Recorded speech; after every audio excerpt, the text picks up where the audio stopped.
masterless and marked. What happens when a warrior loses everything? Not just his sword, but his name, his lord, his place in the world.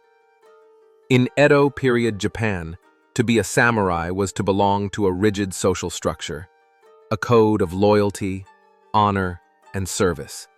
But once you lost your master, you became a Ronin, a wave man, untethered, unclaimed, and in many cases, unwanted. Some drifted through cities like Edo or Kyoto, hungry and haunted. Others joined uprisings or vanished into temple life. But all of them were marked, not with a brand, but by the absence of belonging. This story isn't about warriors in shining armor. It's about those cast into the cold, men who walked with blades but lived in the margins. So the question is, could you survive as a Ronin in Edo, Japan? Fall from grace. When the sword lost its status. In feudal Japan, to lose your lord was more than a personal tragedy. It was a collapse of identity. Samurai served under daimyo, powerful feudal lords, and that allegiance defined every aspect of their lives, their stipend, their home, their family status. When the Tokugawa shogunate took control in the early 1600s and ushered in an era of peace, thousands of warriors found themselves redundant. Some became Ronin when their lords were stripped of lands or titles. Others were cast out for disobedience or scandal. A few chose to leave, resigning in protest or disgust. But the result was the same. Without a master, your status as samurai was revoked in the eyes of society. You became a social orphan. Ronin were tolerated but mistrusted. Samurai loyalists viewed them as dangerous and dishonorable. Commoners, conditioned to respect the sword but fear the man behind it, often kept their distance. And the authorities? They saw Ronin as potential threats to peace. With no oversight and no income, they were considered volatile, a blade with no sheath. For many, the fall from grace wasn't sudden. It was a slow erosion, the fading of respect, the questioning glances, the doors that no longer opened. To be a Ronin was to live in a purgatory of memory, where yesterday you were honored and today you were forgotten. Dressed for disgrace, how Ronin appeared in the world.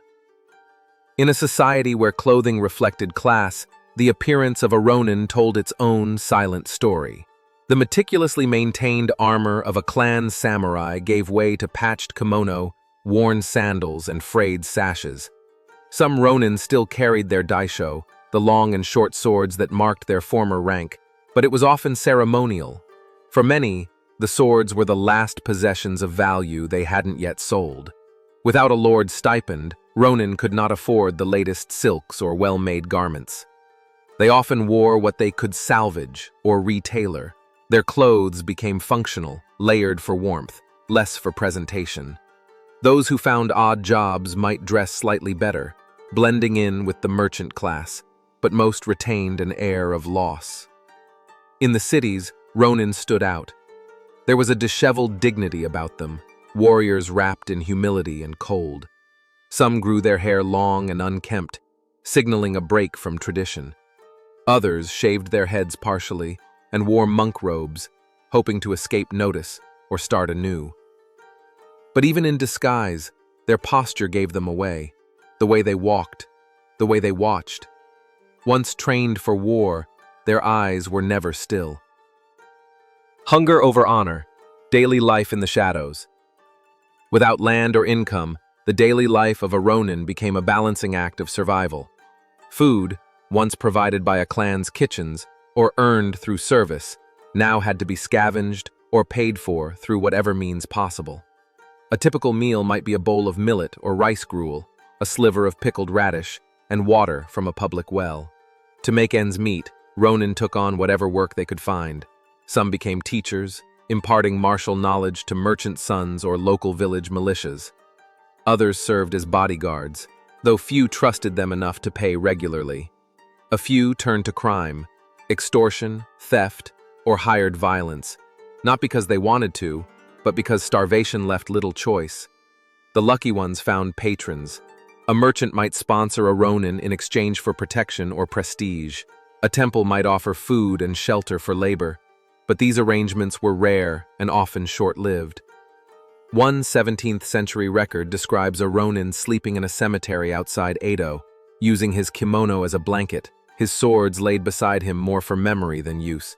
He would walk into the city each morning, offering writing services, letters, ledgers, even haiku, for coins.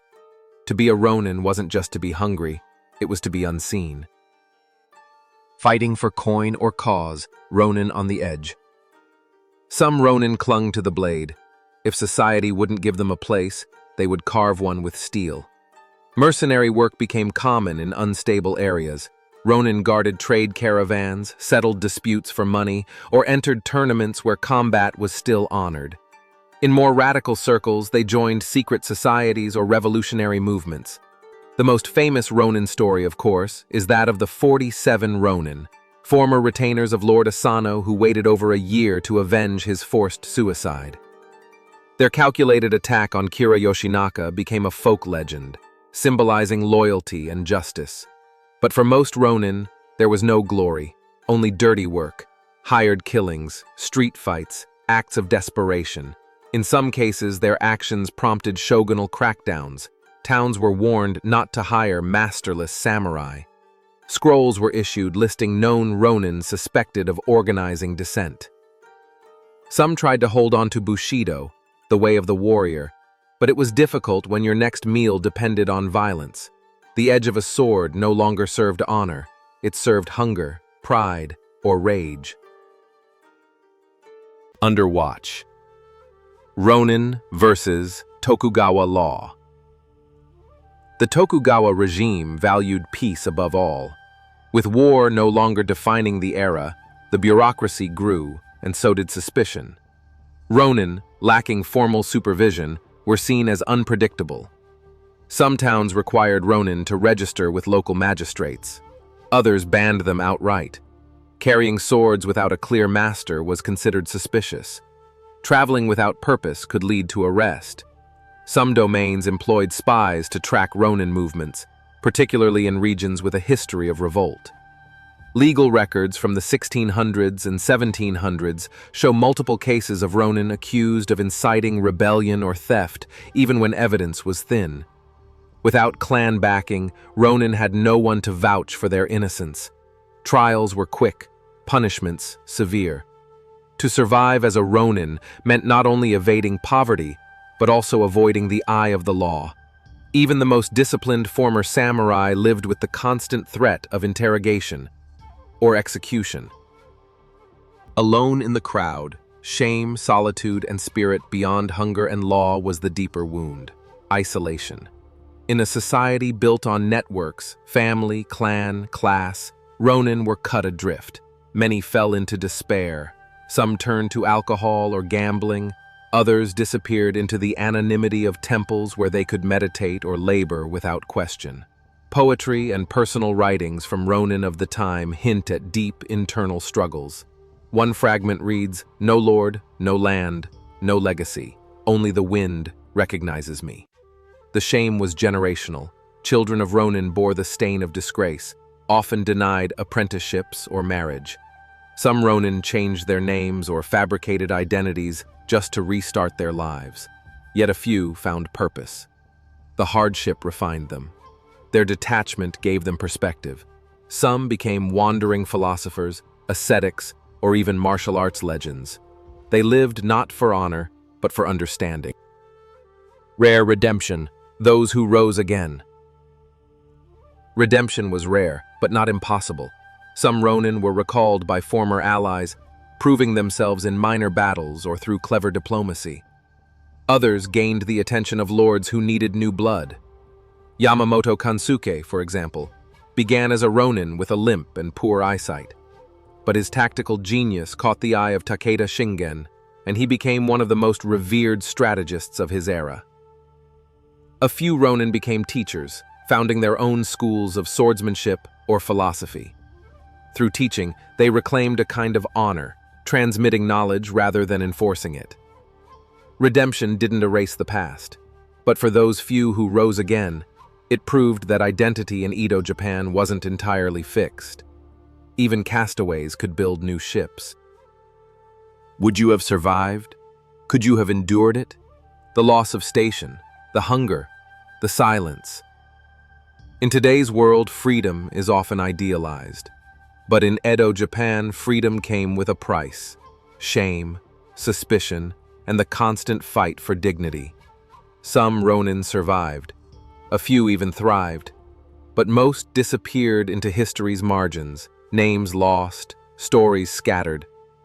Would you have fought, hidden, adapted? In a time where honor was everything, to be a Ronin was to live without a compass, to drift day by day, not just to survive, but to keep believing there was still something to live for. Thanks for watching Japan Rewind. We release new episodes every week, so if this left you thinking, subscribe and join us for the next journey into the forgotten corners of Japan's past.